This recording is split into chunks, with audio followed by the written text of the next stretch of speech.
सभी की स्तुति से प्रसन्न होकर भगवान शिव ने उन्हें उनकी इच्छा के अनुसार वरदान दिया तथा उन्हें अभीष्ट और मनवांछित वस्तुएं भेंट की।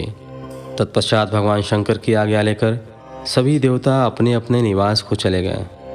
कुबेर भी भगवान शिव की आज्ञा पाकर अपने स्थान अलकापुरी को चले गए। तत्पश्चात भगवान शंभु वहाँ निवास करने लगे।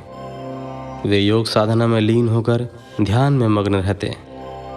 कुछ समय तक वहाँ अकेले निवास करने के बाद उन्होंने दक्ष कन्या देवी सती को पत्नी रूप में प्राप्त कर लिया।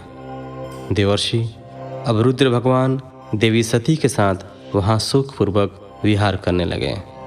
हे नारद, इस प्रकार मैंने तुम्हें भगवान शिव के रुद्र अवतार का वर्णन और उनके कैलाश पर आगमन की उत्तम कथा सुनाई है।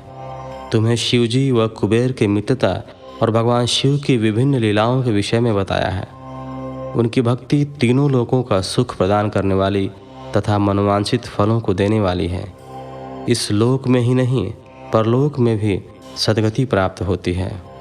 इस कथा को जो भी मनुष्य एकाग्र होकर सुनता या पढ़ता है वह इस लोक में सुख और भोगों को पाकर मोक्ष को प्राप्त होता है। नारद जी ने ब्रह्मा जी का धन्यवाद किया और उनकी स्तुति की। वे बोले कि प्रभु, आपने मुझे इस अमृत कथा को सुनाया है। आप महाज्ञानी हैं। आप सभी की इच्छाओं को पूर्ण करते हैं। मैं आपका आभारी हूँ। शिव चरित्र जैसा श्रेष्ठ ज्ञान आपने मुझे दिया है। हे प्रभु, मैं आपको बारंबार नमन करता हूँ। इस प्रकार 20वें अध्याय के साथ श्री रुद्र संहिता का प्रथम खंड संपूर्ण हुआ। अगले एपिसोड में हम श्री रुद्र संहिता के द्वितीय खंड की शुरुआत करेंगे। तो मिलते हैं आपसे अगले एपिसोड में। तब तक के लिए धन्यवाद। हर हर महादेव।